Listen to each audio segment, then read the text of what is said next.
So can we call this meeting to order?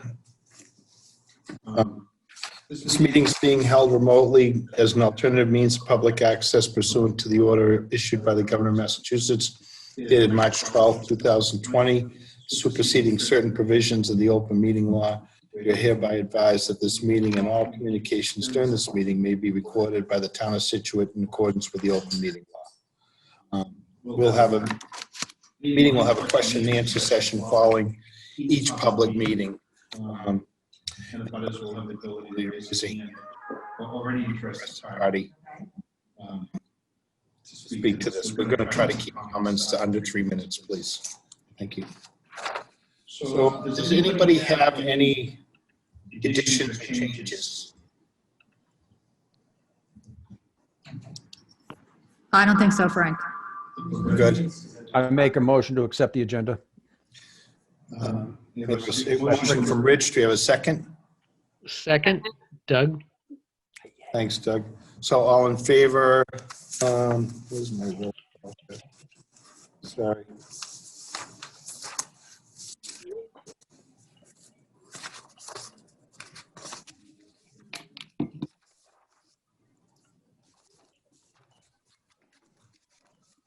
All right, Rich says yes. Richard, Doug, Yeah. Jen, Yep. Andy, Yes. Brendan, Yes. and Frank, yes. Okay, great. So the first order is 14 to 16 Old Country Way. Do we have anybody presenting that tonight, Amy? Yeah, Paul Mirabito's on the line.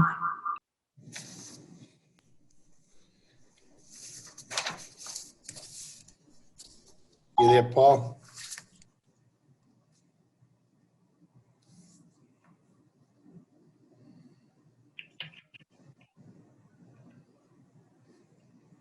Nobody.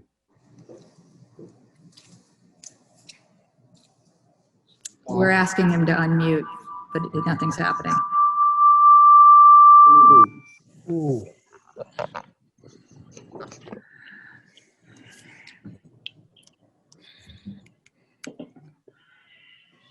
The project was approved last week by the planning board with no changes that would affect anything relative to conservation.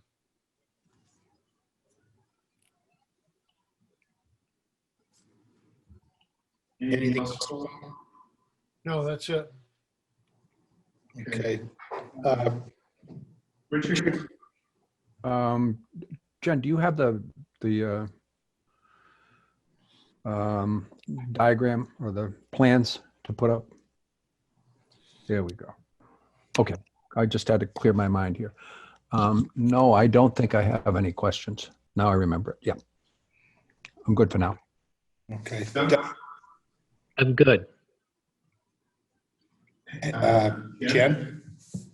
Yeah, I'm trying to remember the couple things that we had cared about or asked for. I know the applicability to the Conservation Commission is somewhat limited, but I think we lost you a little bit in the beginning, Paul, perhaps when you were speaking, or I missed it. Or were any of the changes that we talked about added in here? I don't recall the changes you'd asked for. It's my recollection you were waiting to hear from the planning board. The project's been reviewed by a Horsley Witten group relative to the site design and the stormwater. And that was all signed off by them back in September, I believe. Okay. Maybe I'm misremembering something. I thought there was something in terms of conditions or something that we had talked about. I might be able to clear that up.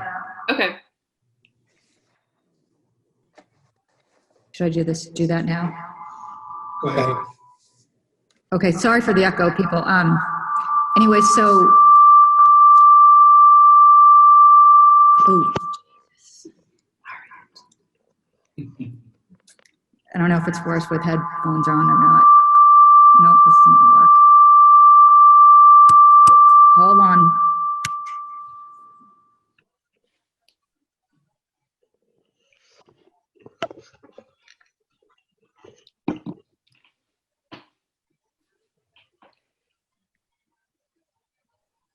Okay, how's that?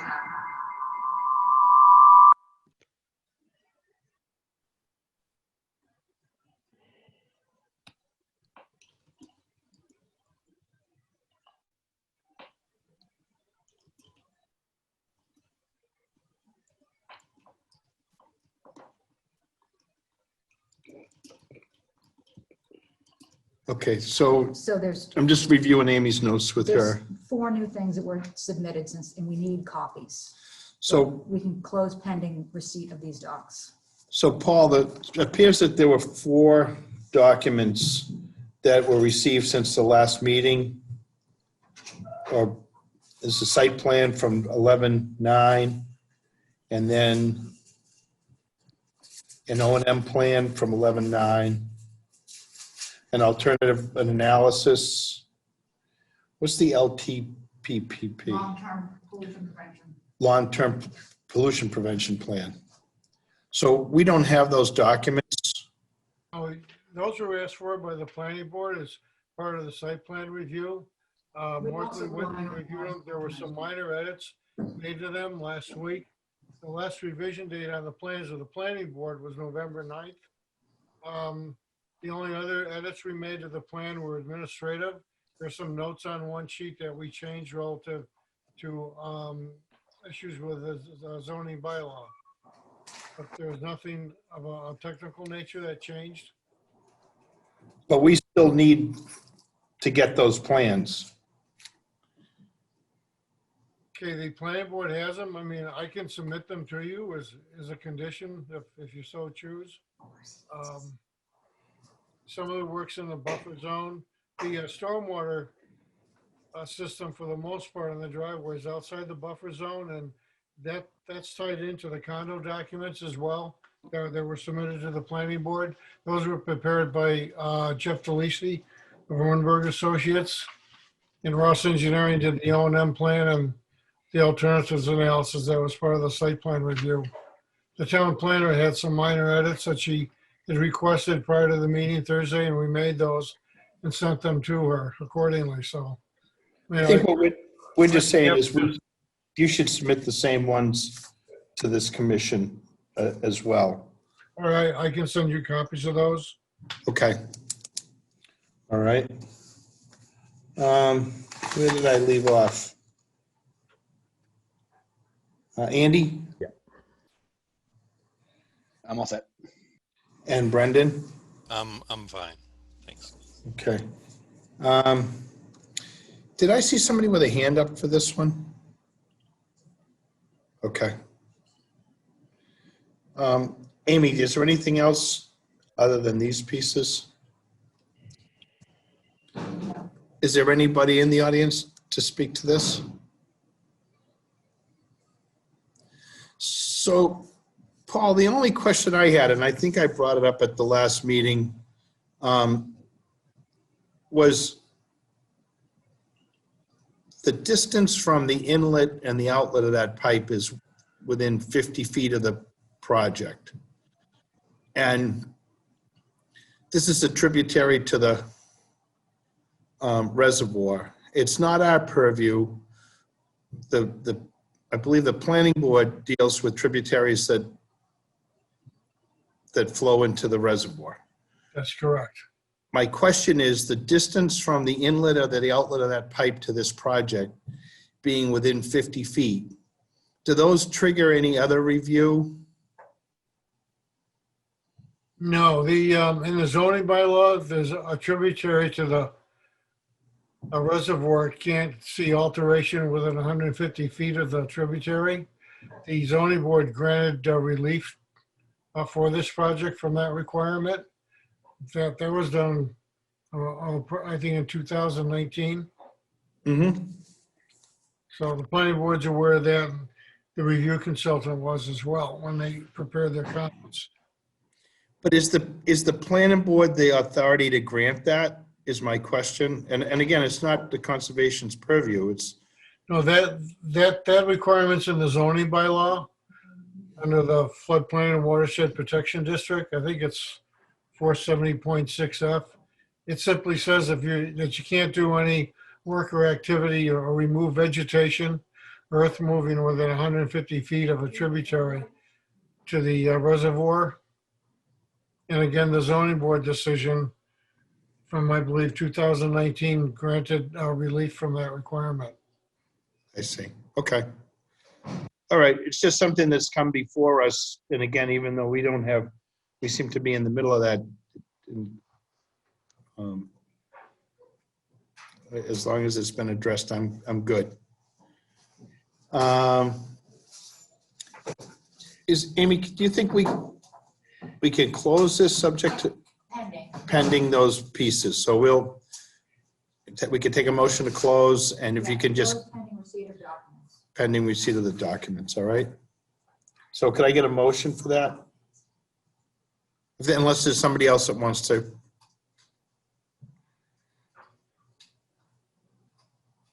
I make a motion, we close pending receipt of the documents? Is that what it was? Yep. That was, Rich, I'll second that. and that was Richard? Yes. Great, thank you. So all in favor, Richard, Yes. Doug, Yes. Jen, Yes. Andy, Yes. Brendan, Yes. Frank, yes. Great, thank you, Paul. You're welcome. Have a good evening. You too. Thank you.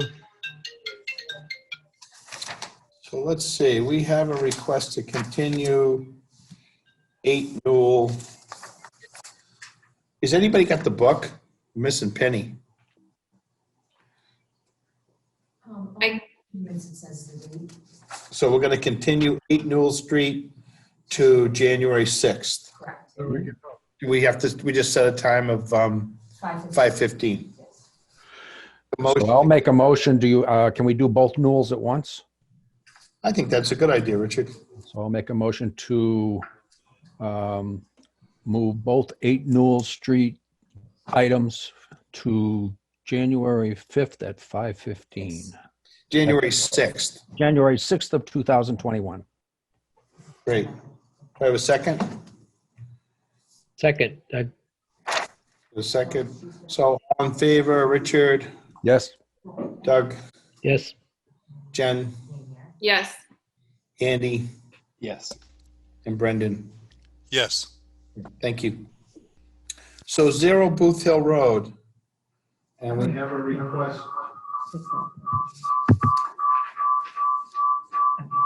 Amy's got a new No, but sound. they're not letting anything through though. We have a request that this be continued to December 7th. No. Yeah, December 7th. Can I get a motion to continue? I make a motion to continue 0 Booth Hill Road to December 7th at 5:15. And a second? Second, Doug. Thanks, Doug. So all in favor, Richard, Yes. Doug, Yes. Jen, Yes. Andy, Yes. Brendan, Yes. Frank, yes. Thank you.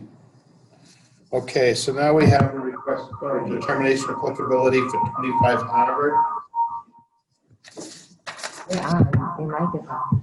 on November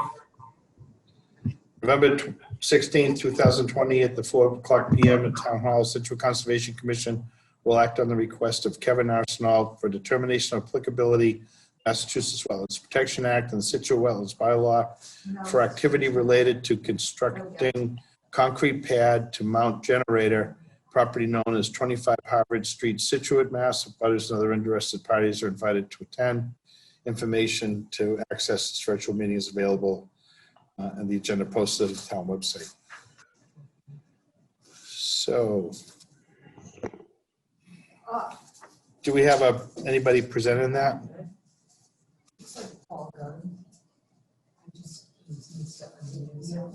Paul, can you unmute yourself? Paul Gunn?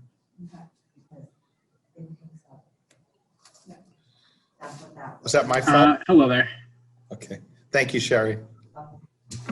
Hi, Paul. Hi, we are not the representative for this, as far as I know. you're right. It's It's Atlantic Coast Engineering. Should, Oh, They're not on the call yet. Okay, so let's take somebody else then. all right, we're just gonna move that one. We've opened it. We'll move it up. On November, so this is 16 Wood Island Road. On November 16th, during the 4 p.m. meeting at Town Hall, Scituate Conservation Commission will act on the request of Henry and Janice Yeh for a determination of applicability of the Massachusetts Wetlands Protection Act and the Scituate Wetlands Bylaw for activities related to a septic system work on property known as 16 Wood Island Road, Scituate, Mass. Abutters and other interested parties are invited to attend. Information to access the virtual meeting will be available on the agenda posted on the town website. And who's on for that one? that might be Paul. Yeah, I'm here for that one. Okay. So, as previously stated, I'm Paul Gunn. I'm an engineer at Morse Engineering Company. I'm here representing Henry and Janice Yeh for the RDA at 16 Wood Island Road for a septic system repair. The site currently sits in an existing 4-bedroom single-family dwelling in a residentially zoned neighborhood. Generally speaking, the site slopes to the north towards the 2 resource areas on site. We have a bordering vegetated wetland that was delineated by John Zimmer on September 1st, 2020, as well as a FEMA Zone AE at elevation 14, a special hazard flood area. Other than that, there's no areas of critical environmental concern or estimated priority habitats or Zone A's or Zone 2's. What we're proposing here is to replace the existing failing septic system. That system is in the groundwater table. We're proposing to repair it with a jet treatment tank, a plastic pump chamber, and a geoflow drip irrigation system. The 2 tanks and a portion of the soil absorption system are within the 100-foot buffer to the bordering vegetated wetland. The closest tank is 83.2 feet and the SAS is 94.7 feet. No work is proposed within the FEMA zone.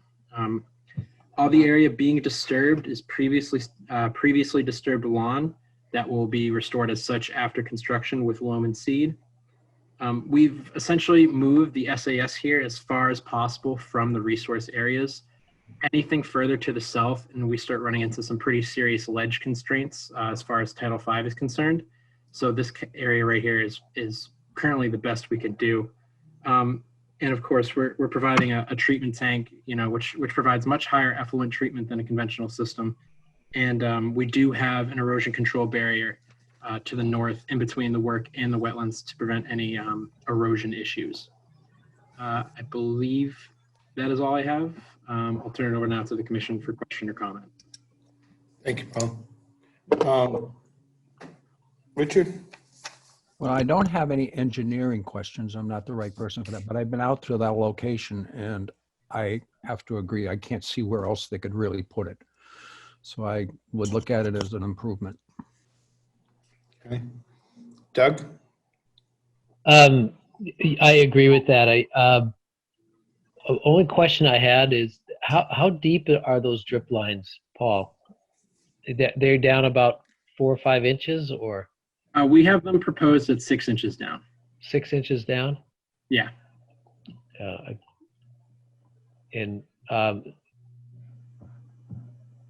Yeah, no, this is good because the effluent is treated by the time it goes out. So it's not straight out of a septic system. It's treated effluent, so it's in good shape before it gets out there. And those drip line systems are pretty creative and useful at this time. So I remember when they were pilot programs only. So and good to see that in use actually. So no, I don't have any questions. I think it looks good. Thank you, Doug. Jen? No, I'm good. Okay. Andy? Good to me. Brendan?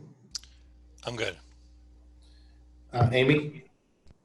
But yeah, it's a great improvement for what's out there currently and appears to meet the requirements of a negative 3. It's like Halloween.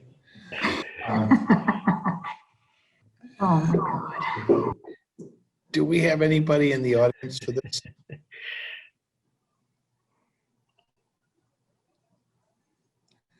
I don't see any. And Doug or Paul, so not to belabor this, but with those things being so close to the surface, do they worry about those freezing at all? I mean, you put them in like a sandy loam or something like that?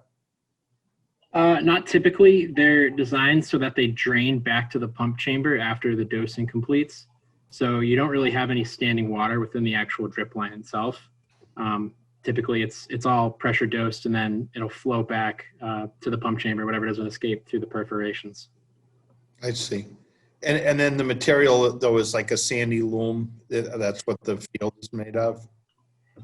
Yeah, I believe we are removing the A horizon, but yeah, I mean, they're designed, we perked, so actually this is a loamy sand, and that's actually what we perked in this instance. We perked the B and the C horizon together, and it perked at 5 minutes an inch. So, you know, in a loamy sand, I don't think it's going to have any problem moving down, especially at how the density of the actual water going in. It's pretty well dispersed over the field, so I don't think it's going to have any problems. I don't think it's going to get gummed up. Okay. All right, thank you. Yep, thank you. Anybody else have any questions or comments? Okay, I'll take a motion. Would this be a -3? So you want to make a motion? I know Penny's not here, but somebody can do it. Come on, Jen. I make a motion for a -2, you said? 3. -3. Okay, do I have a second? I'll Second. All right. Okay. Doug Sorry. second. You're just going to let Jen stick her neck out, then everybody else is okay. Yeah. All right, all in favor, Richard? Yes. Doug? Yes. Jen? Yes. Andy? Yes. Brendan? Yes. And Frank, yes. Thank you. Okay, thanks, Paul. You're welcome. Thank you. 57 Oceanside. On November 16th, during the 4 p.m. meeting, Town Hall, Scituate Conservation Commission will act on the request of Danielle Lucas for determination of applicability of Massachusetts Wetlands Protection Act and the Scituate Wetlands Bylaw for activities related to construction of a gravel driveway, cement pad, new stairs to existing deck at property located at 57 Oceanside Drive, Scituate. The abutters and other interested parties are invited to attend. Information to access the virtual meeting will be available on the agenda posted at the town website. So, We've got Daniel on the line. okay, Hello. you want to explain this, please? Yeah, sure. I'm Danielle Lucas. I am the homeowner at 57 Oceanside Drive. We are wanting to add a driveway with a parking pad in the back of the house, and then also are adding propane. So we're needing to beef up an existing concrete pad that's on the side of the property. And so we've been working with Supreme Energy, the fire department, and FEMA on those regulations to make sure that that'll meet the flood zone requirements for that propane. And then we also want to move the stairs of our back deck to one side as opposed to in the middle, which they are currently.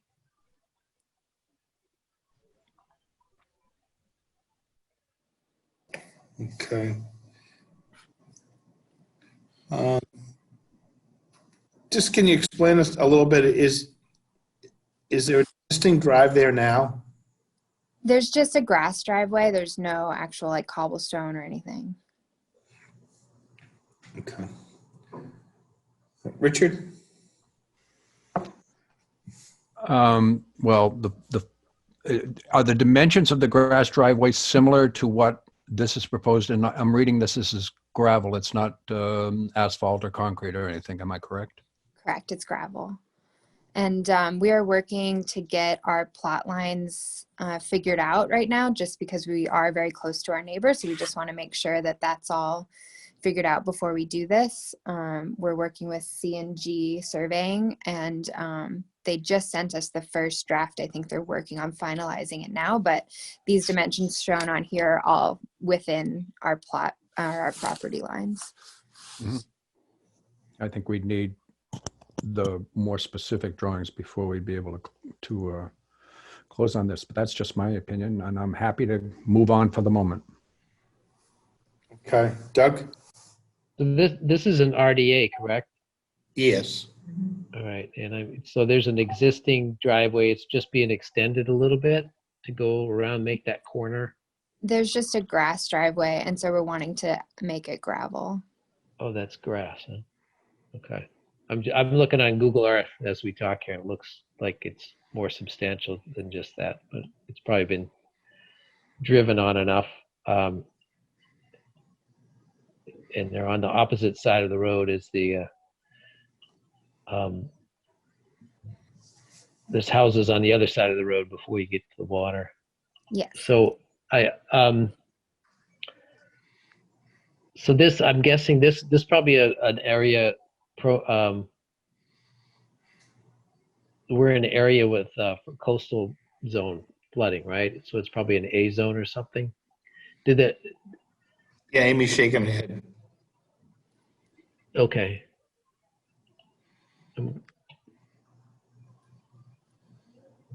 And so nothing's really being elevated. I actually, and that deck's existing, I can see that. You just move the stairs over. That's not a big deal. I think I'm okay with this.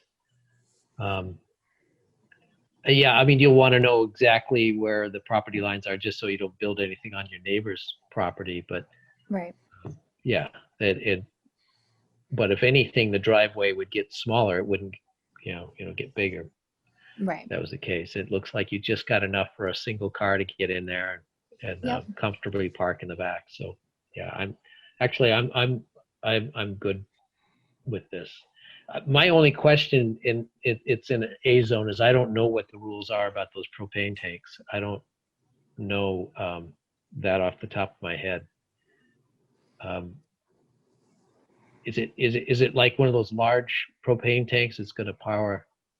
We're doing two your stove or DOT something? tanks, 120, I believe, and that's what Supreme Energy had recommended for us. And then we're working with the fire department on how to anchor those best to that concrete pad. But when they came out and saw it, they said that the concrete pad sizing is bigger than the FEMA regulation, so they didn't see a problem. Okay. Yeah, that would be my only concern right there. And obviously just for the same reasons you'd have a concern. You wouldn't want that propane tank to break loose. Mm-hmm. So, all right. But other than that, I'm good with the plan. Jen? Yeah. I was looking at some of the recent real estate pictures from the sale in July, and it does look like there's a fair amount of lawn being lost to this. I can see some of the light car tracks on the side on the side of the house, but it would be helpful to see, a more formalized plan, I think, because based on the way I'm trying to imagine it, I feel like you're losing a rather significant portion of lawn to a gravel driveway based on what I'm trying to imagine with the different perspectives shown of the house. Okay. Okay, Jen. Amy? No, I don't have anything to add at the moment. Okay.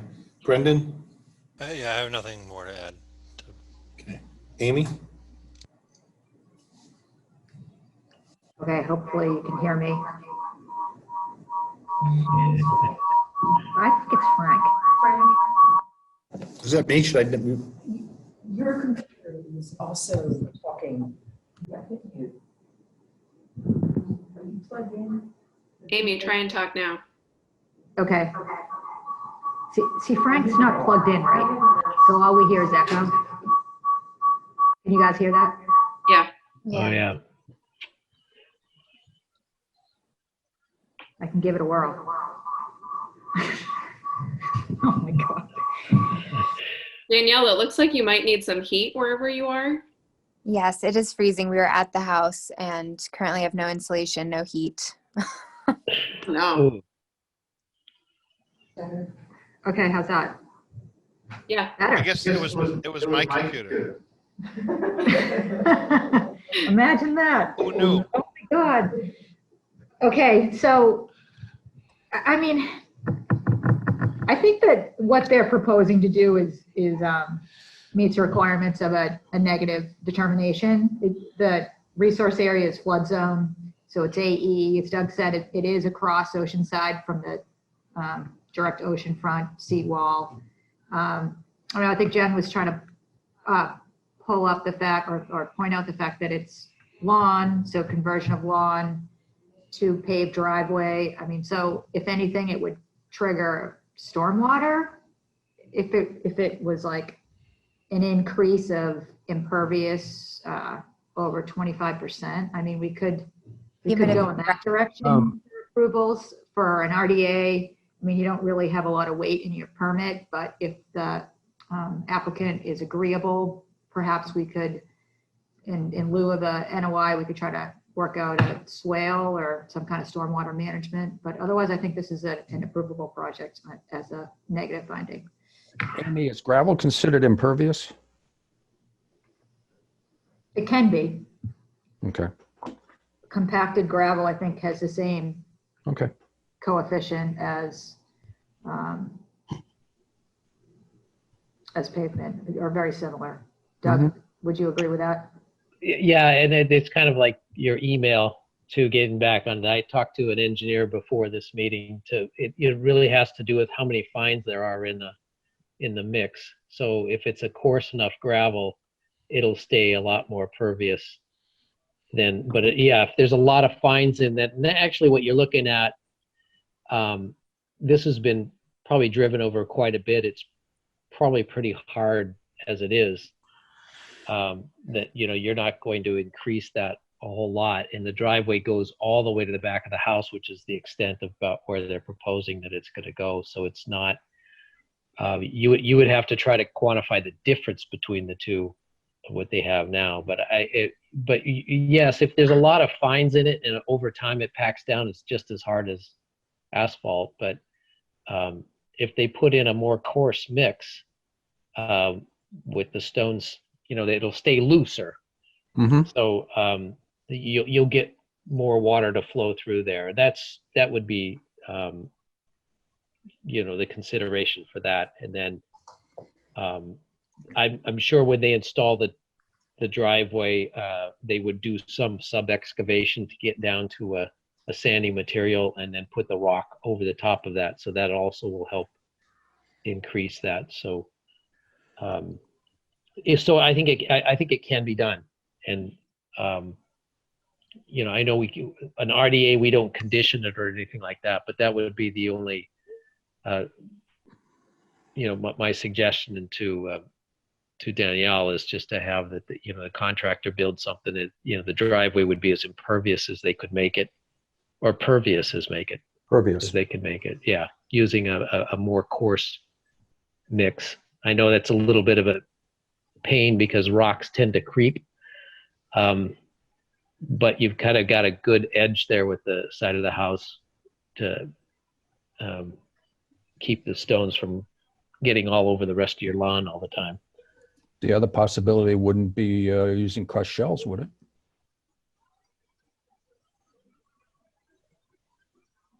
Well, there's certainly different material that could be used, whether it's crushed stone or shells or some other piece. I think what Doug alluded to was sort of the preparation for this.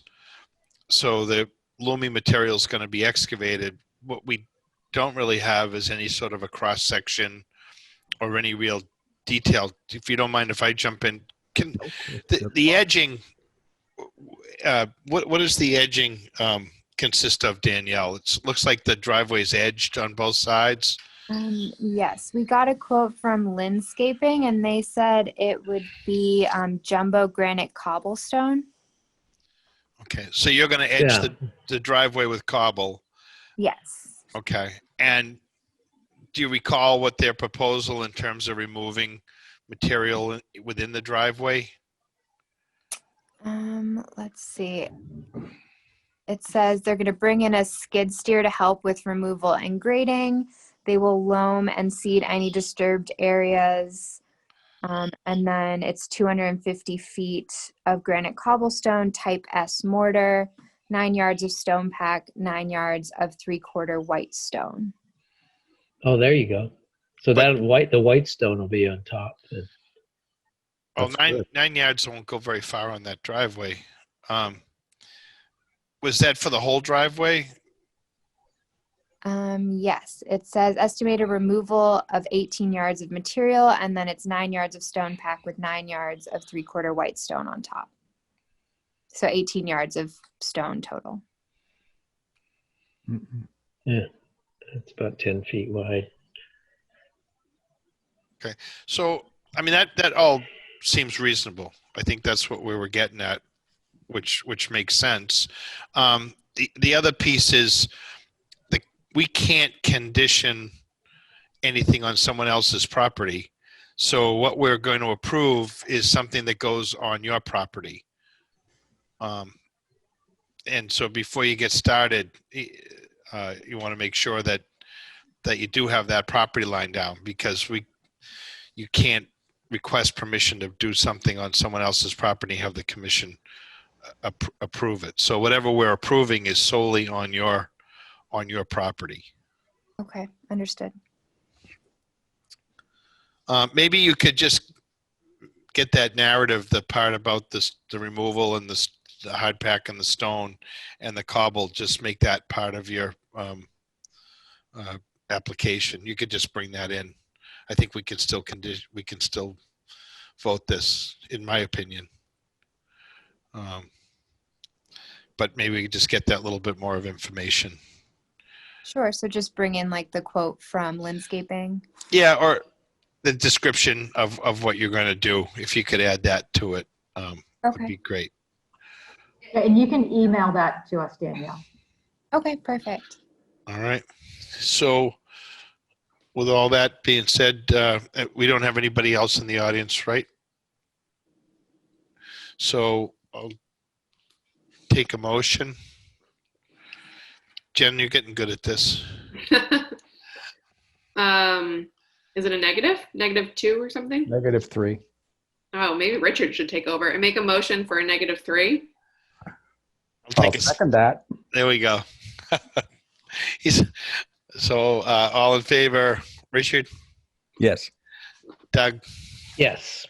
Jen, Yes. Andy, Yes. Brendan. Yes. Frank, yes. Seems kind of redundant, doesn't it? But, okay, great. Thank you Sorry, very much. Can you just confirm what a -3 is? I don't know what that means. That's a good thing. That's, yeah. Okay.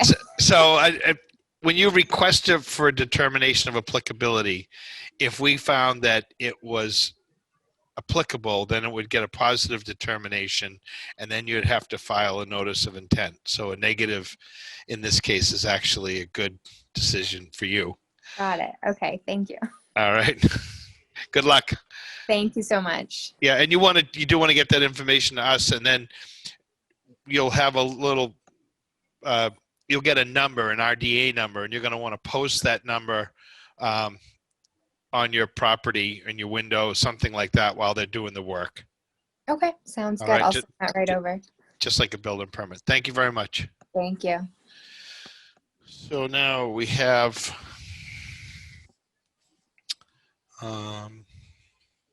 150 First Parish Road, Erin Drakeley.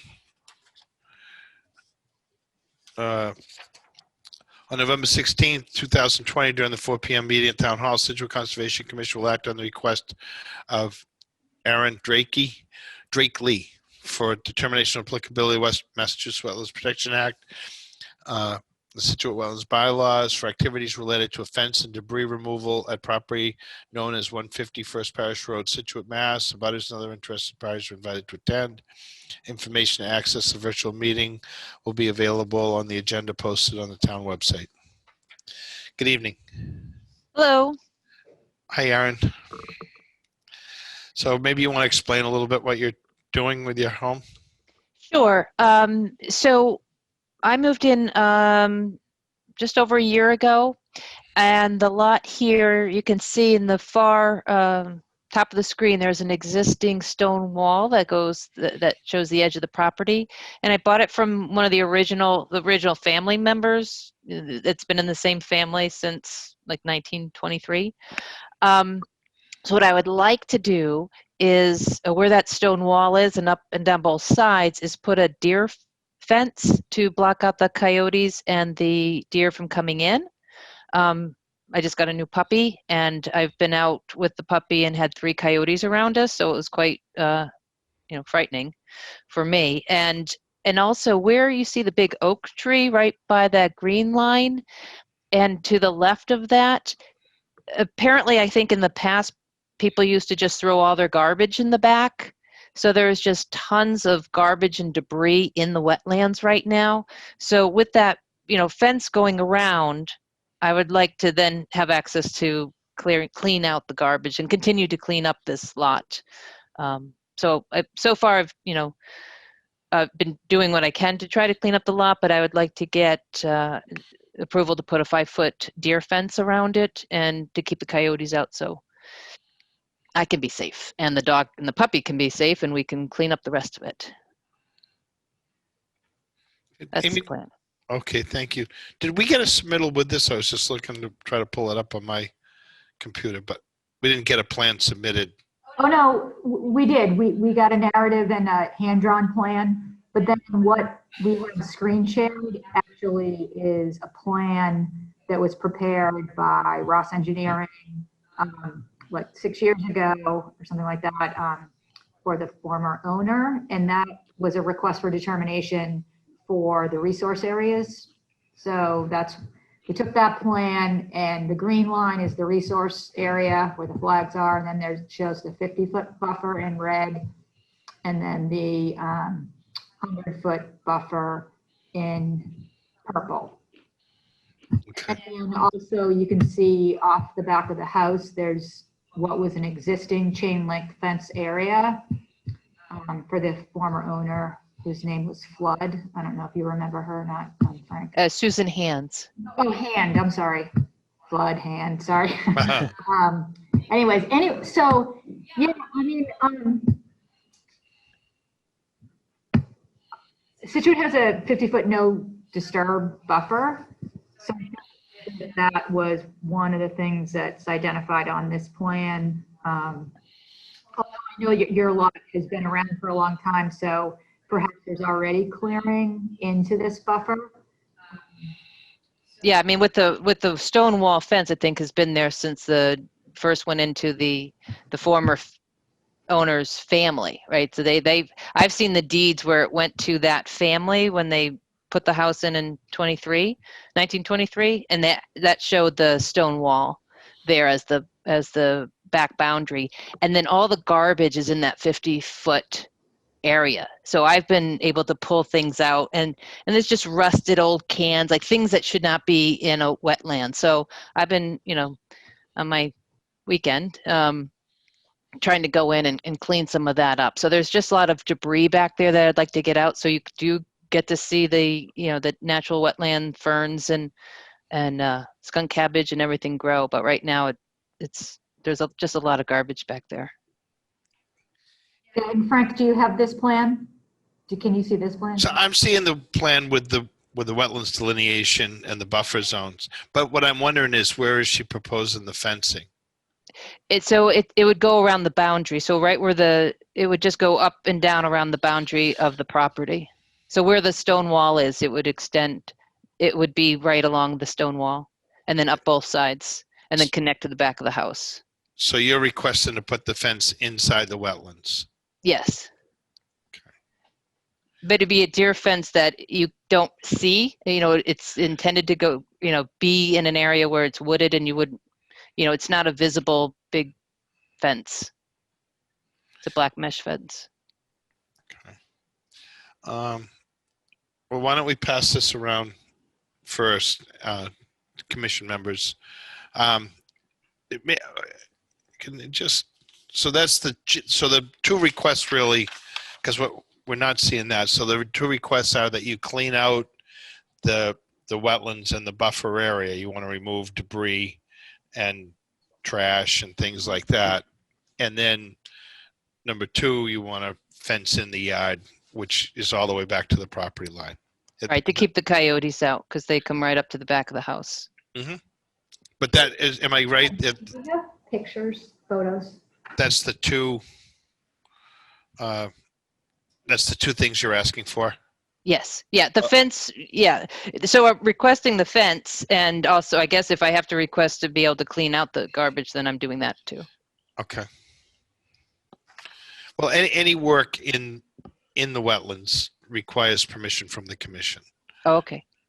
or actually in the buffer as well as the wetlands. So, Richard. Yeah. And I did include in the pictures what Jamie might have said, showed some of the pictures of the garbage. Sure. Okay.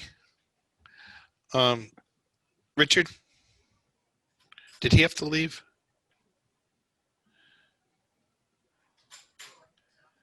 We might have lost Richard. I think he's. He just came back. Okay. Yeah, I'm back. Sorry about that. Yeah. Do you want to comment? Or you want to move along, and you can Move, yeah, would you move Doug? along for the moment? Yeah. Doug. Well, I am, Erin is my new neighbor. So Oh. I just realized that. Hi, Erin. Hello. I talk to her all the time. Our backyard's touched there. So I'm afraid that means that I need to recuse myself on Okay. this one. Probably a good idea. Yeah, but I will say the puppy's adorable. Thank you. So Doug, just because he's your a budding person, can't participate in that piece. So Jen. Yeah, this is honestly a hard one in the sense that I totally understand where Erin is coming from. I just know that we previously have said no to a chain link fence at, was it One Hollet? So I know this is a different type of fence, and it definitely feels more of a safety nature as opposed to I'm trying to contain my dogs, which was that one. So perhaps there's a slightly different lens to consider. That's just the thing that's in my unfortunate head right now. Andy. Yeah, I mean, I guess this is a first for me. I guess I haven't seen a lot of these projects. Cleaning the wetland out makes some sense to me. But yeah, installing the fence within the wetland itself. I guess I have more questions about that, but I can wait to see what other comments we have. Okay. Brendan. I think I'm along the lines here of Jen and Andy. Cleaning the wetlands out again, that does make sense, assuming we're not there's no need to bring in a dump truck or something, drive it around there. But so I assume this would all be kind of a hand removal. Yes, yeah, I'm digging in. Yeah, and as far as the fencing, though, and like Andy, this is a first for me about this type of request. So I'm on the fence about it. There we go. All right. Let's flip back to Richard for a second. Yeah, I'm sorry. I missed a lot of it. I lost the connection there for a couple of minutes. So I didn't get the kind of fence that is being proposed. Right, it's called a deer fence. It's like a black mesh fence that you can put through wooded areas to keep the deer and coyotes out of coming in. It would go along Mhm. the boundaries, which it has an existing stone wall in the back. Right. I did hear the stone wall. I just, And so the idea is you wouldn't see it from the, you know, it doesn't jump out at you and you don't see the structure. It just sort of blends in with the nature. and it's not at all solid. No, How's it installed though? it's like a black PVC mesh that is attached to poles, and the poles have a sleeve that go into the ground, and then the pipe goes right onto the sleeve. So if it needs to be removed, it's an easy project to take it right out. I totally understand what my colleagues are saying, and I'm totally sympathetic to what you're trying to do. So yeah, it makes it a little bit hard, but I would think there are, the chain link is right, that we could not do a chain link for sure, or at least I wouldn't go for it. No, and the chain link fence that the prior owner had around the middle of the house, one was just an eyesore in the middle of the property, and I had taken that out. Right.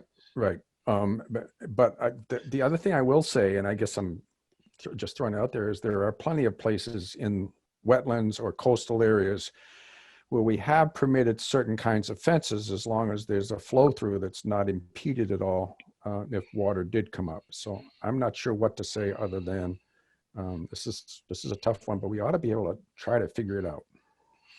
Right, it wouldn't impede water at any point. Correct. I understood that. Thank you. We're just hoping to impede the coyotes. The coyotes, yeah. Amy? We have them. I'm on the beach at a different part of town, and we have them all the time, but we don't seem to have an issue. They like rabbits better than they like anything else. Oh yeah, the rabbits disappeared recently. Yeah. Can you send them to my house? I still have them. You don't want coyotes. I'm joking. Amy, do you want to comment? Sure. So, I mean, this is a request for determination of applicability, triggered both by the Wetlands Protection Act and Scituate's local bylaw, which has a 50-foot do not disturb buffer. So I do think that is significant on this property and for the work that's proposed. I don't think that cleaning out the wetlands from trash by hand, like selectively picking that out, would be a problem at all. The fence, I think I would say that it needs to be out of the resource area because would be precedent setting, honestly. And for other projects, that's what we would approve. To the extent that there is existing lawn, I mean, you might put it on the edge of the existing lawn if that encroaches into this do not disturb buffer. You might be able to go in, into that buffer slightly where there's already lawn. But because like projects like this where you have a historical house that was built so long ago, lots of times,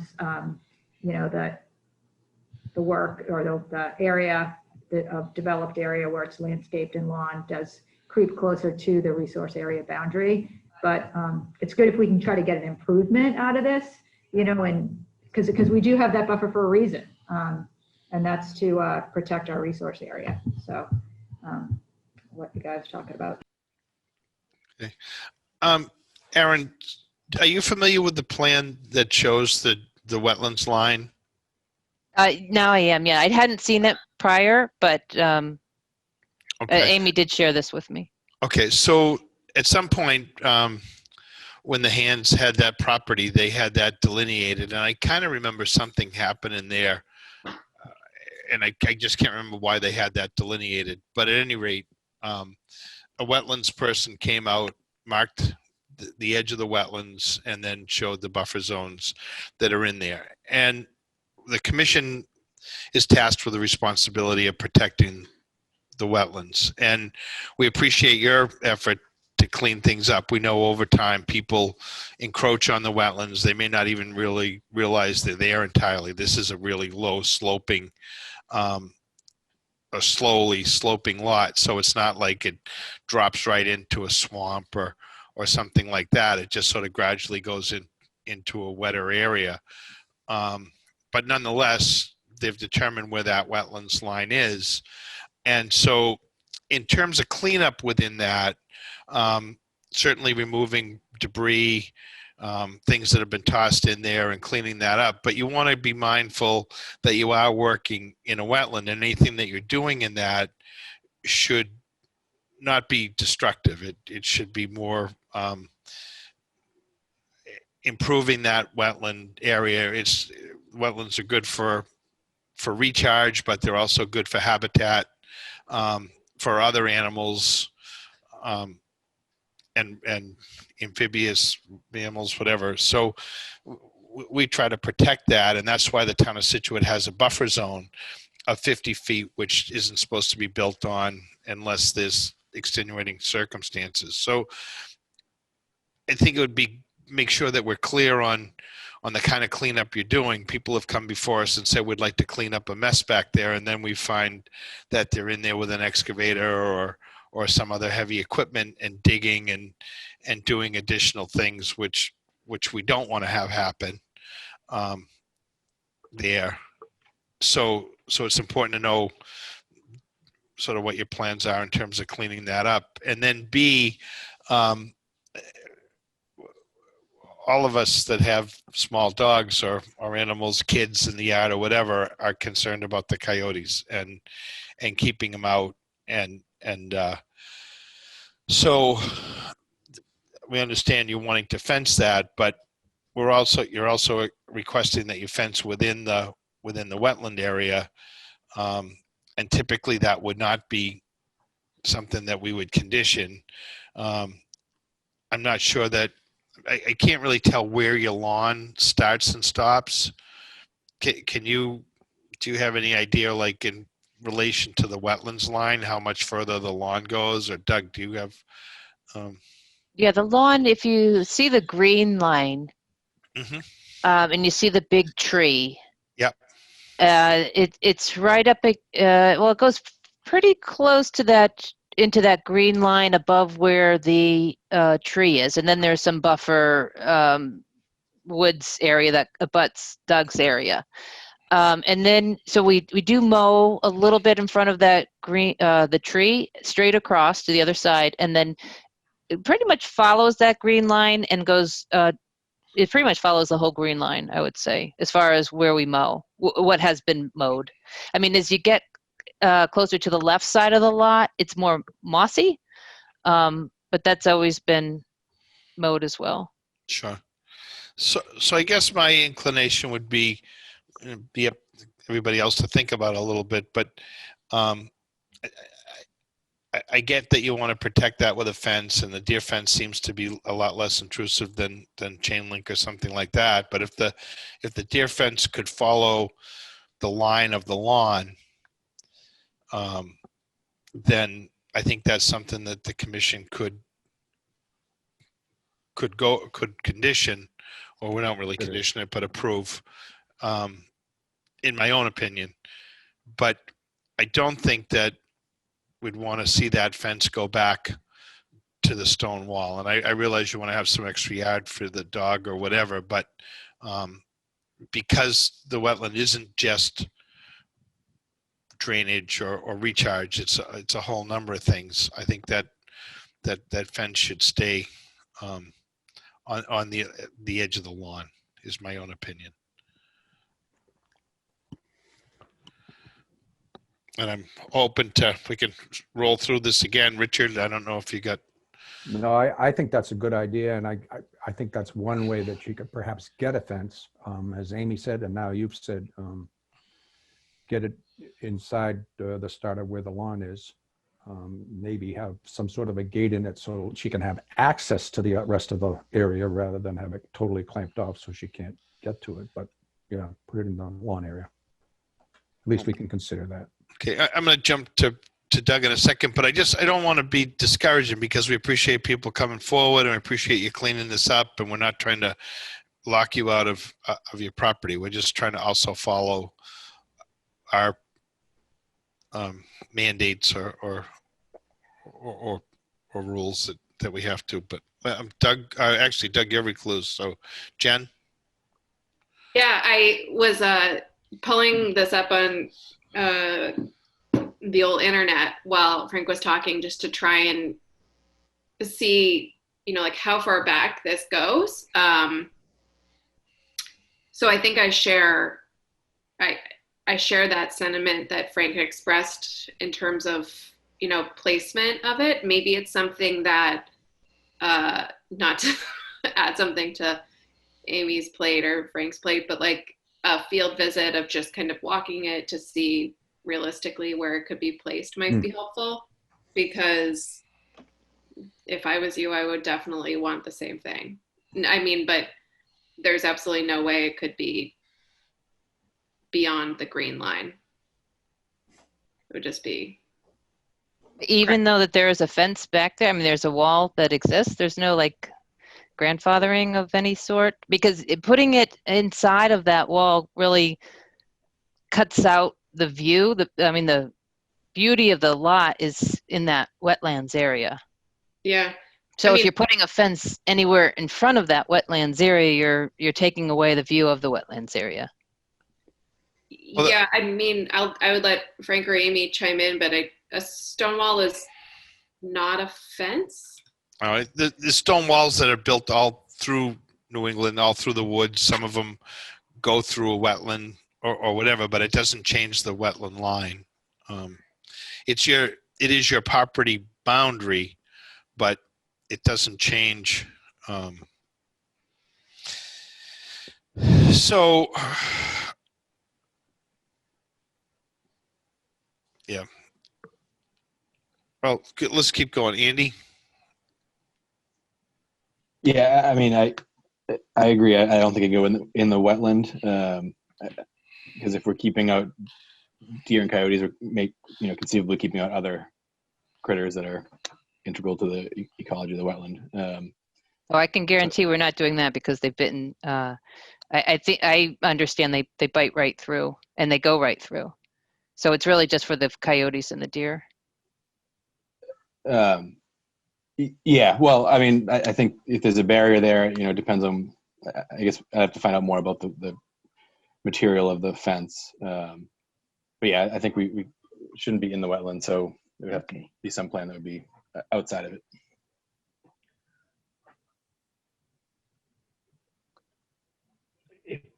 If you want, I know I'm recused, but just to add data, if you want, I know exactly the type of fence that she's using. I could describe that to you if that was helpful. Yeah, that would be helpful. It's extremely lightweight material. So it's a plastic mesh, which you can imagine that part. So it's just a flexible plastic mesh, and the posts are there's a small, you pound it in with a hammer, so it doesn't take any equipment to put it in, and you basically put that there's just like a shank that you pound down in the ground with a hammer, and then a sleeve that just slips over the top of it. So they're not very permanent in nature at all. They're not, they could actually be removed if you needed to, but they're extremely lightweight, and I would imagine that would actually be my concern if I was putting it myself, is that some critters could chew right through that and make a hole in it and get through. So just to chime in for a second, I believe Town Hall lost connection, so that's why we don't have Jen or Frank or Amy anymore. Oh no, I just talked into thin air. But we heard you, and We're we here. appreciated your comment. Yeah, so that was just to try to describe the material. It's an extremely lightweight type fence material that can be installed without machinery or the jackhammer kind of post Or concrete drivers or any of that kind of stuff, or even you don't even need a shovel to put them in. You just literally poke them in the ground and put the sleeve on. over the top. So that's all. It's kind of like we're hanging out without our parents. I know. Like, where's Dad? Oh, my word. That's interesting information, though. It makes me wonder if it's really a fence. Just trying to help out here. Wow, they lost it. Yeah, Amy's. That's what happened to me 20 minutes ago. I just lost everything. So if I called it deer netting, would that help? I'm not sure. I don't know. Yeah, I think that Hi. doesn't necessarily. We lost the internet here at Town Hall. Like, We noticed anyway, you were so- gone. Yes, so Frank is getting his phone. I think, I'm sure it's all related to the power being down. Here, Frank, if you want to just take my phone, you can just have it. I don't know how you guys want I'll to wrap grab this mine. meeting. Okay. He's getting his phone. Yeah. This is a fun game to play. It's like pandemic, everybody work from home. Now you don't have power. What is the definition of a fence? So Jen Smith, there's no power down there? We have power. Oh. I don't know. I know a lot of people near here, I just personally know, are out of power or it's half power. Some outlets work, some don't. Huh. But internet, even on my computer, like plugged in, not Wi-Fi related, like I had to turn the Wi-Fi off on my phone. Okay. Well, I'm selfishly curious because I'm supposed to go to the high school in a little while. So Sure. That's going to make it super fun. Yeah, it is. Oh, well, Can I ask a question? you can ask anything. Okay. So one thing I've noticed as I've been doing a lot of this cleanup is there must have been beautiful gardens in the past, and that's what I've been told by the seller. And as you go back, there's ornamental bushes and blueberry trees and black cherry trees and all this in the wetland area, in addition to all their trash, and a foundation, which I believe was once either a windmill or a gazebo. So I'm just wondering, since it had been gardens, is there any kind of grandfather to bring it kind of back to life that would allow me to put up the deer fence and clean it up and bring it back to its glory? And that's sort of my vision when I saw all the unbelievable trees and shrubs and everything in there. You don't have any pictures of any of the old days with that property, do you? You know, I asked the owner, and she has not sent anything to me. And I asked the Historical Society. They said they might, but they're all closed because of COVID. So I'm waiting until they open, because it's right next to, was it 146, that gorgeous Victorian? And it had been part of that family's property. So the one right across from the fire station, that beautiful old yellow Grand Victorian, which is 18 something, right? And he was a liquor distributor. And then he put this house for his granddaughter. And then that granddaughter is the one who sold it to me. So somewhere in there, the whole back was these ornamental trees. The holly is probably 50 foot tall. I mean, just really neat things. As you take the vines off, you find all these trees and shrubs and berry bushes, and they're all like eaten to the sticks from the deer, but that's another story. That's the deer fence. So in order to kind of bring it back to its glory, so there's a little, history in there too. I'm not as good as Frank would be, and we really miss Penny for a situation like this. But my experience a little bit is that over the years, of course, the wetland lines have changed, and we have to deal with the current wetland lines.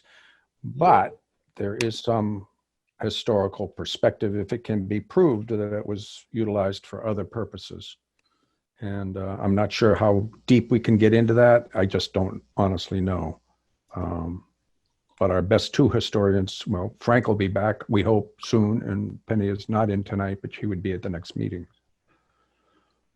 That's the best answer I can give you. And did Jen Smith leave? Maybe. Huh. But It says she's Amy, there. Oh, Jen Smith shows, but shows on mute. Yeah, everybody. They're in Amy pa- should be able to talk now. She asked me to unmute her. Are you there, Amy? This is a little unprecedented, I gotta It- say. Erin, do you feel like you're part of history? I do. Well, I mean, from the Zoom call, no. From the property, I do, because the things Oh. I find in and around it, a lot of little treasures. I like I your was- I like your idea, Jen, that, or I think it was Jen that suggested that maybe this is one of those cases where we need to go out and really take a look at it. Yeah. And maybe, because I still think that somehow, I'm only speaking for me, not for the commission, somehow we ought to be able to find a way to make something better. Yes, I think because it's a safety related item and not Mhm. like I don't want to see it's not like she doesn't want to see Doug. She doesn't want to see the coyotes in Doug's. She doesn't want the coyotes from Doug's yard to get in. Right. And an aesthetic, there's the deer and the coyotes, because the deer wreak havoc on all the ornamental plants that have been put in there, so that there's the historic, like bringing back the aesthetics that were once there. Mm. Mm. So we're kind of hitting 3 or 4 different key things with the fence. So it's not just a one purpose fence. There's Yeah, I wish we could get them back, but otherwise I might step in and say, Should we continue or something? I would continue it, but also see if we can schedule when we can get all of us together, see if we can get 2 or 3 people to go and take a look at the property if that would work for Danielle. Erin? Yeah. Erin, I'm sorry, I'm on the previous one. I'm sorry, I meant Erin. If that would work for Erin. Sure. And then maybe we can kind of continue this to the next meeting, which I think is the 30th now. And see if we can find a way to get out there. I know I would find a way to get out there, and maybe 1 or 2 others could too, and take a look. So I'm asking a question. I'm going to jump in here and say, can we continue this to the next meeting and see if we can figure out a field visit and then pick this up at the next meeting, which, as I said, I think is the 30th now. So I make a motion, we continue this to November 30th. In the meeting, I just can't talk. All right. Oh, wait a minute. I just heard Amy. I'll walk out. Amy, I heard you. Oh, I can see Jen. Which Jen? Jen Foley. Well, that's a good view. Okay. Some days. Okay, so Amy, we just made a slight move, unusual, to just kind of continue this to the 30th and see if we can do a little field visit and have further discussion about it. Okay. I think Frank was gonna say something wise, but not like funny wise, but Now he might be able to talk, if you want to tell Frank. He's calling me. He's calling you? This is Can you, fun. I just Oh. unmuted myself. There you are. So Am I on? Frank, Yes, Richard. we started to kind of move along a little bit here. We got a motion to actually continue this to the next meeting on the 30th and see if we could have an actual site visit for 2 or 3 people so that we could really consider if there are any or what options there might be with eyes actually being on the property, other than Doug's, since he's recused. I've been listening to a lot of this, and it sounds like you and Jen have got this well in hand, and I agree with that. Okay, So- then we need to vote. So Oh, someone have to second the motion? Oh, yeah, let's get Can I a ask one motion. Second the motion. Brendan just So do we have- seconded the did We motion. have a motion, wait a minute, let's just like Jen Smith get up to speed here. Because I'm not even sure how this is being recorded at this stage. Wait a Okay. minute. It's being recorded, right? And so we're going to vote. I'm just recapping. We're going to make a motion for a negative 3, No, but we're No. gonna do a No. site walk? we're just No. going to continue we're going to continue Oh. this to the next meeting. To the Okay, got 30th. it. To the 30th. To the 30th? Isn't that didn't we add a meeting? We did. That's okay.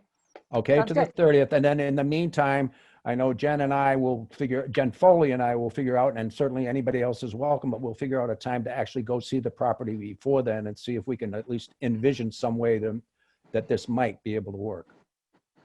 Okay, That's the Can I ask motion. Can I ask one question before we move it? Yeah. sure. Just to make sure that we're not putting too much effort in. So the fence is not going to be buried at all, right? And it's sort of a flexible material. Yes. And it's a 5-foot fence, you said? Yes. And And that, you can see right through it.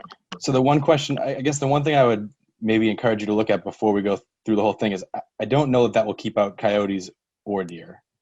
Because coyotes, I think, will go, because I've installed some deer fence around gardens in the past, and I think coyotes will go under if it's not buried. And I think 6 feet is usually what is considered high enough to keep deer out. So it's just something, before we go too far, just something that you may want to look into to make sure that this is a project that's getting done what you want to get done. Thanks, Andy. Yeah. Thank you. Yep. okay. Right, so we have a motion and we have a second. Brendan seconded. Brendan did second it, right? He did. Yes. Okay, so then, all in favor? Richard, Yes. Jen, Yes. Andy, Yep. and Brendan, Yes. Frank, yes. Thank you.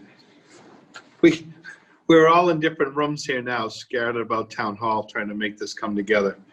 There was a car accident on First Parish, and I think the power crew came in and took down the power line and pole. So, Oh, geez. Somehow we make it work anyway. yeah. Do we want to continue on to Lawson Road? Yeah, we have Lawson Road and 25 Harvard to do. I think we opened 25 Harvard. We did. Yeah, but we didn't have we didn't have an engineer.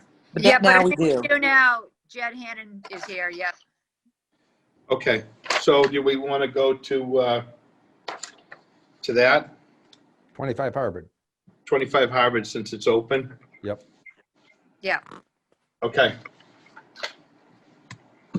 Jed?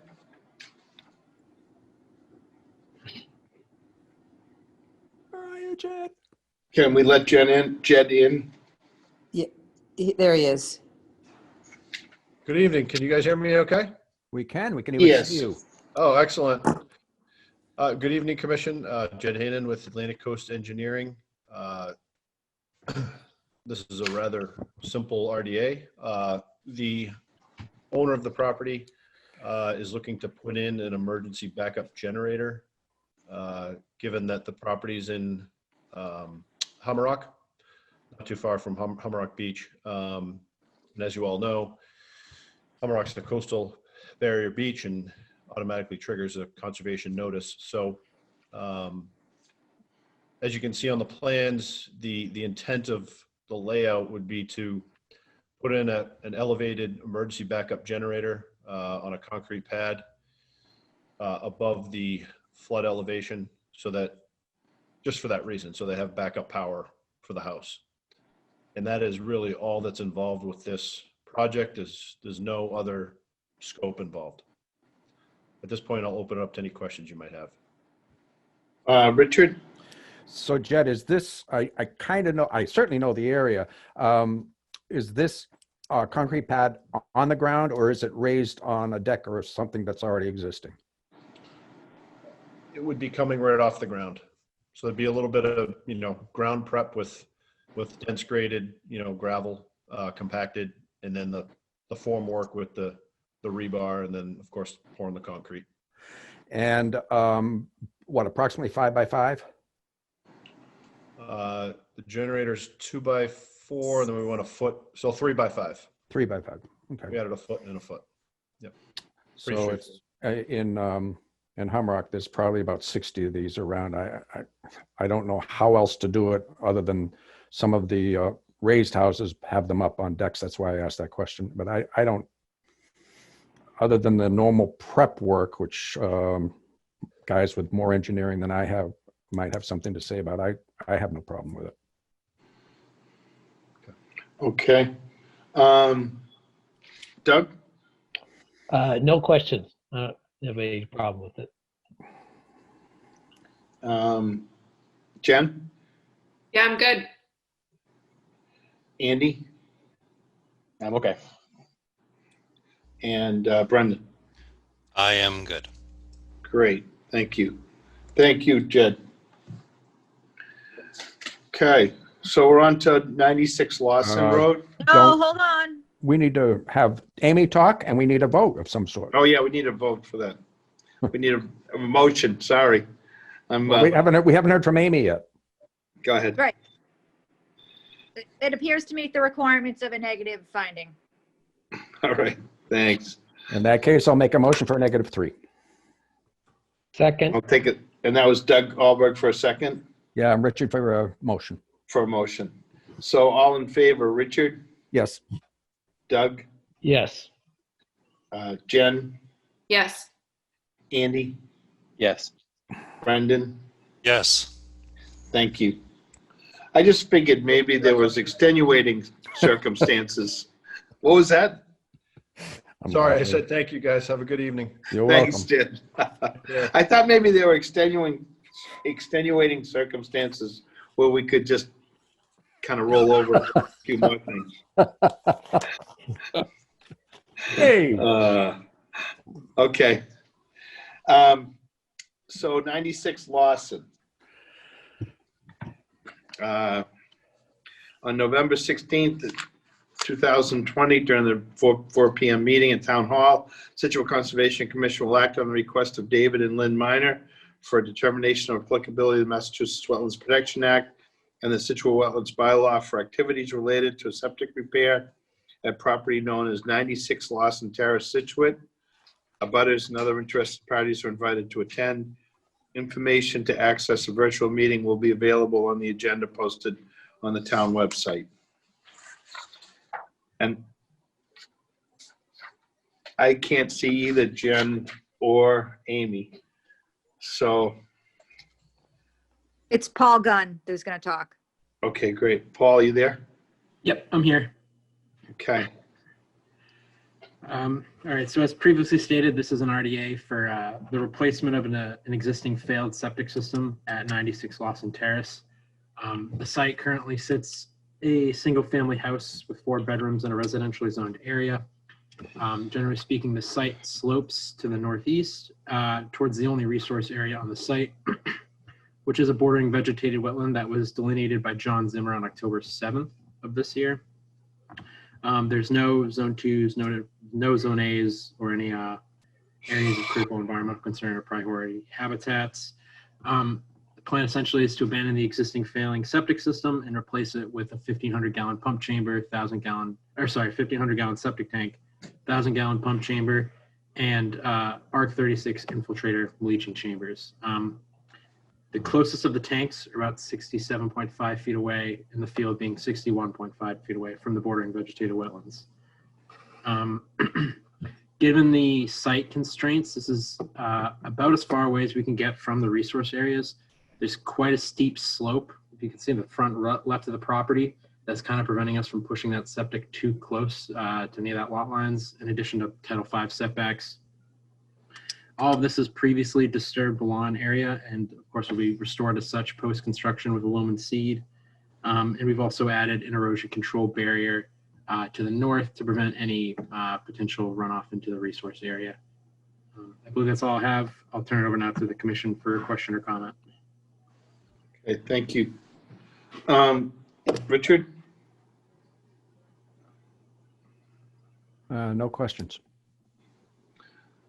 Doug? Nope. Looks like that's about as good as you could do. Steep corner of the lot right there at the front left corner. Yeah, sure Really is. drops down in there. But yeah, so you really can't dig into that. So no, I'm good with it. Okay. Jen? I'm good. Andy? I'm good. Brendan? I'm good. I'm good. Okay. Amy, any? No, I don't really have any particular comments. Although I think the Board of Health has approved this. Is that correct, Paul? I'm not too sure. I haven't heard yet from them, but I can find that out. Yeah, I was thinking, because quite a few have come through, and I was thinking that was one of them. But anyways, yeah, it's quite a slope down to this, and if you ask me, the whole house is probably in resource area. Because that's how they built them back then. But in the cesspool coverage is like sticking way up out of the ground, so this is definitely going to be an improvement and meets the requirements of a negative finding. So. Okay. So can I get a motion? Jen, you remember what that is? I do.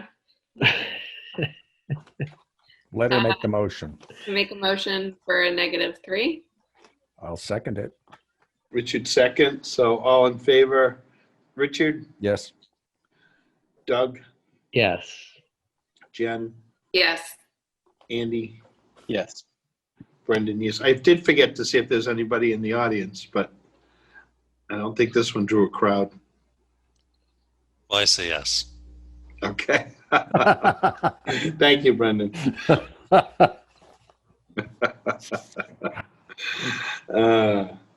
Okay. Amy, what do we want to do for other business?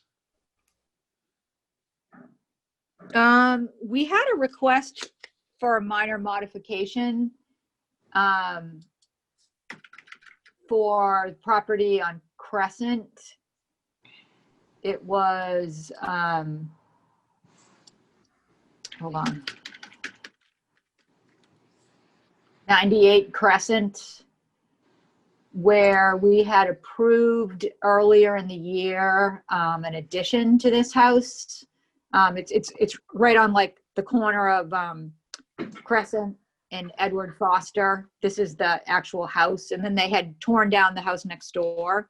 But so this is the house that they were going to put an addition, and so we were contacted by Stenbeck and Taylor because the owner wants to just make the addition just slightly different configuration. And actually, I believe that Rick from Stenbeck might be on the line, so we could let him just explain the difference in the project, and you guys can think about it. So hold on.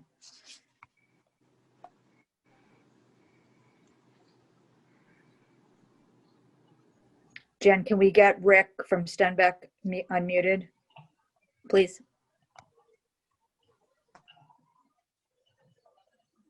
It should be done. Yeah, I think can you hear me? You are, yep. Oh, wow, excellent. Also, can I share my screen, Jen? Is that possible? Just so I can show you the plan? I have it ready here.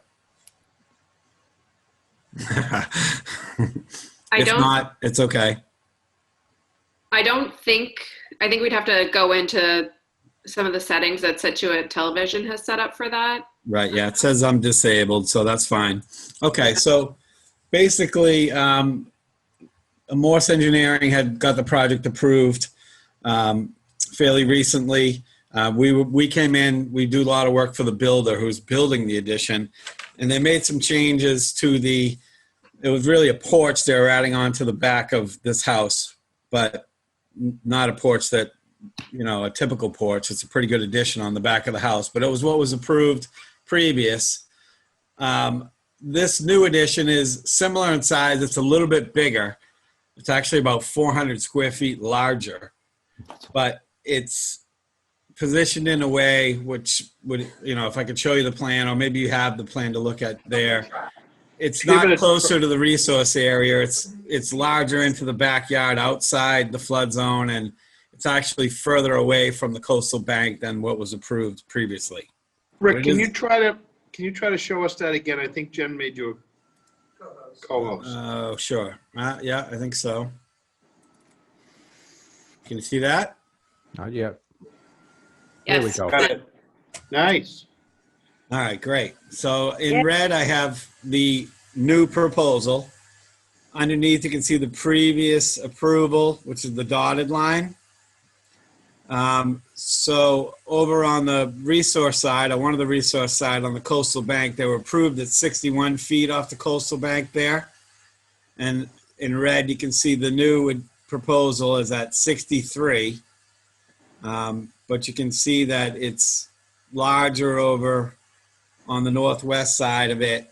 It's a little bit bigger, but where it connects to the house on both sides is the same. It's just a little, the angled wall is new, and it's a little larger over by the existing driveway on that side. It's bigger over there. It's 440 square feet larger than the previous approval. But yeah, it doesn't get any closer to the coastal bank. Just infills some of the rear yard there outside the flood zone. But it's all within the 100-foot buffer.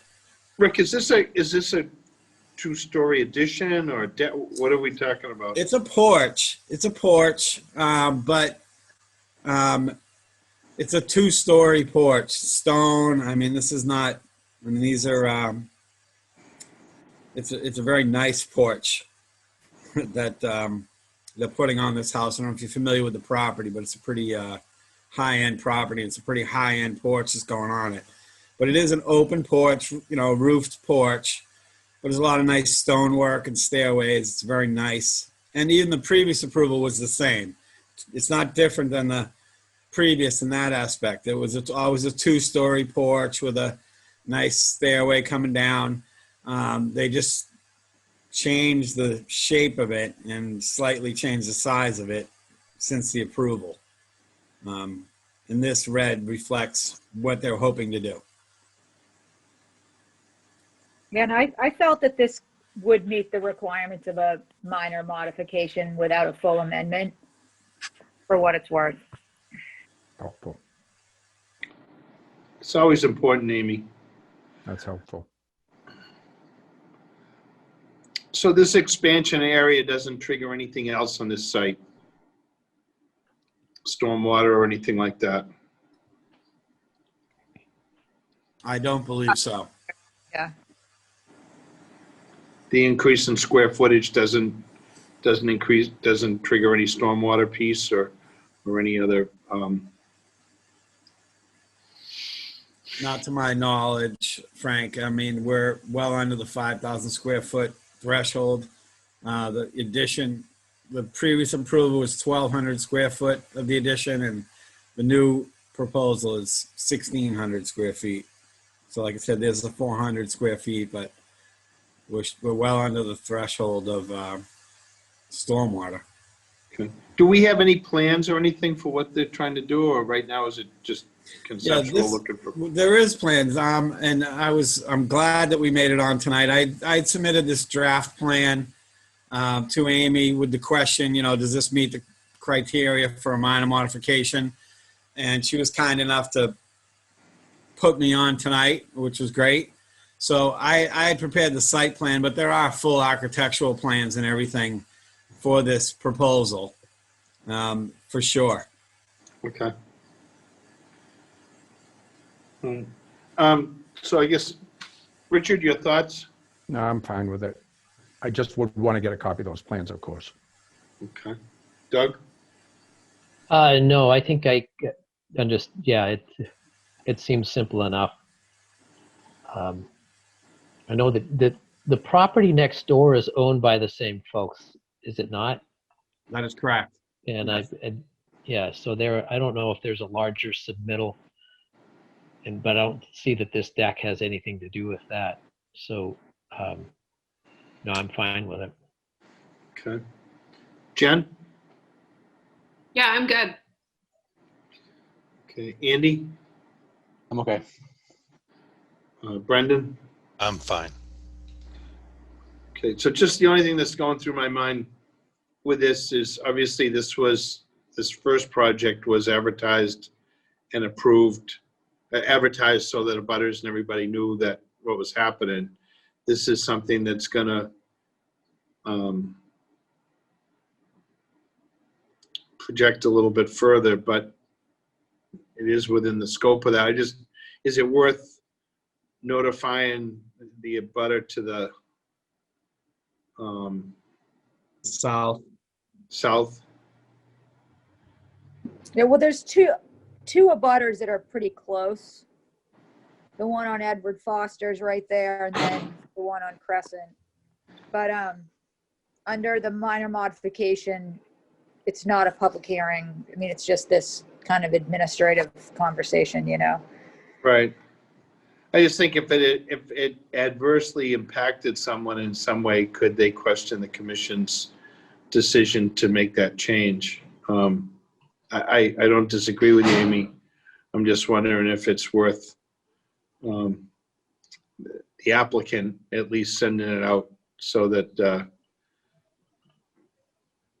keep themselves from maybe somebody crying foul.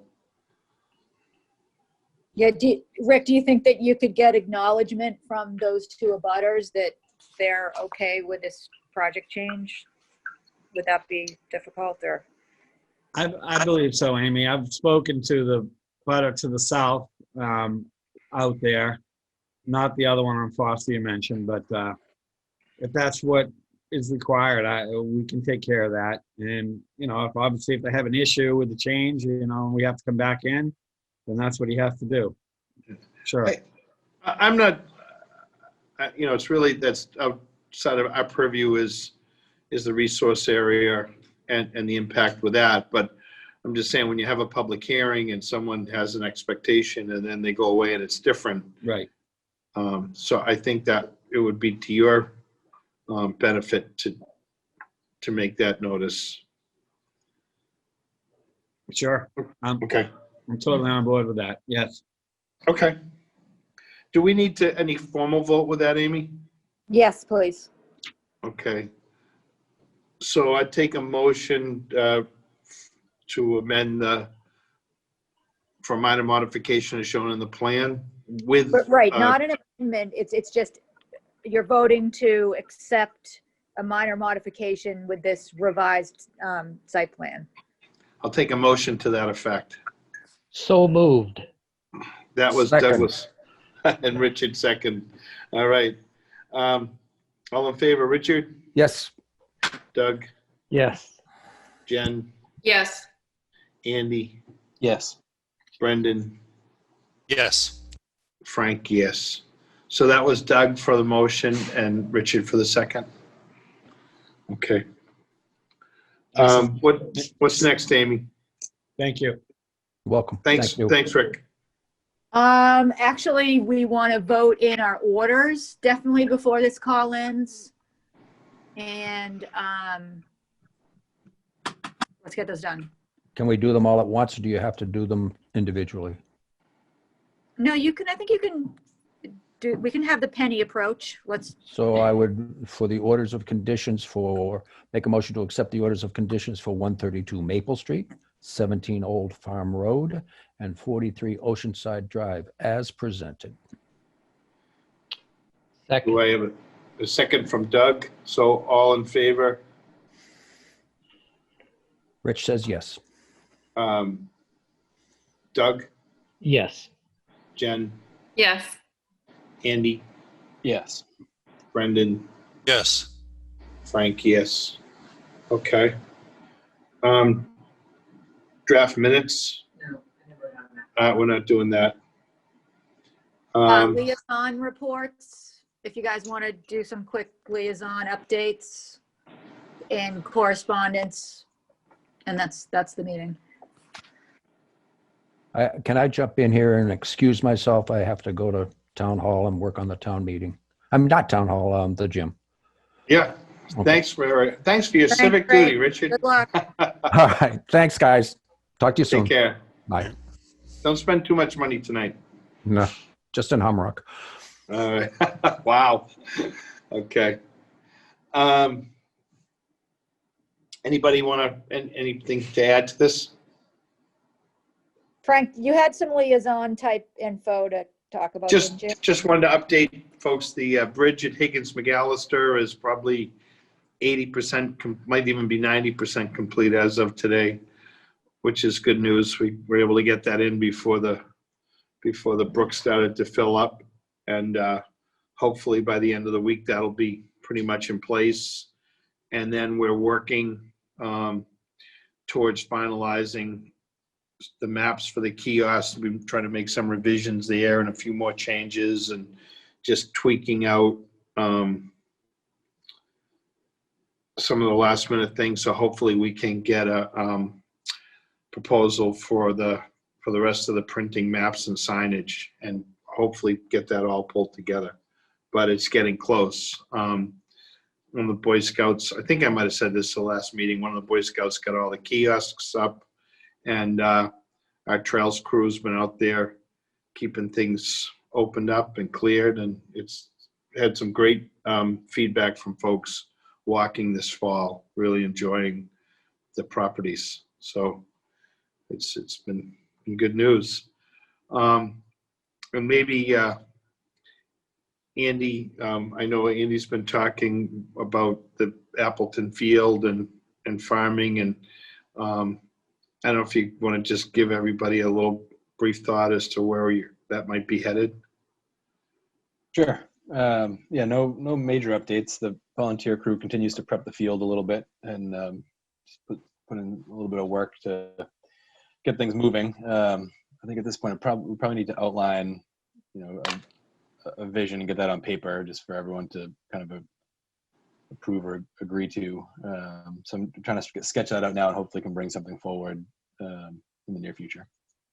That'd be awesome. Really. Go ahead. We may need to bring that to the selectmen, Andy. Yep. So, yeah, so let's just take it slow and put some things in writing. Yep. We get it out there and see what people have to say about it.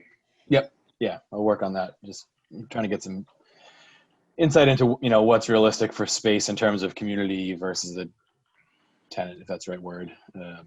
Set some of the priorities, but I can bring that forward soon.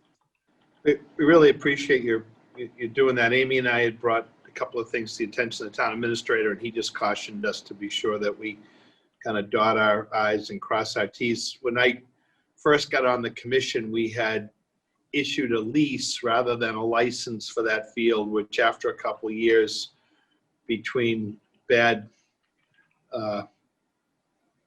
controversy between a abutter and the farmer, we determined that that was actually the wrong instrument, and then we had to redo it, and it seems so silly for something that is so well intended. And I think farming that with folks in Scituate's a great idea, and just make sure that we go down the right road. Yep.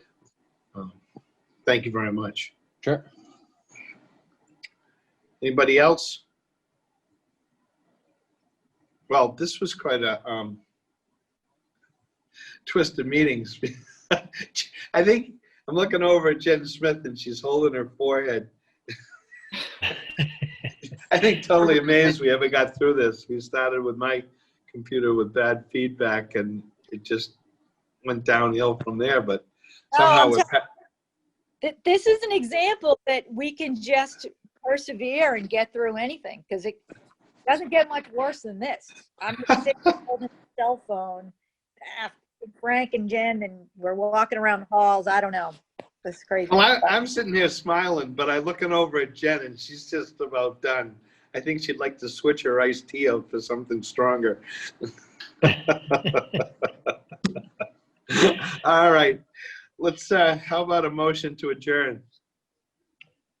I make a motion. There you go. Yeah, we're all done. I make a motion to adjourn. Jen, thanks for keeping us moving on that end. I appreciate it. I'm aggressive. Second. Guys. I'll second that motion. And then all in favor, we got Doug, Yes. Jen, Yes. Andy, Yes. Brendan. Yes. Well, we still have a quorum to close, thank God. All right. You all have a Happy good night. Thanksgiving, everybody. Yeah, same to Yeah. you. Yes. Take Thanks, care. everyone. Thanks. Bye. Bye.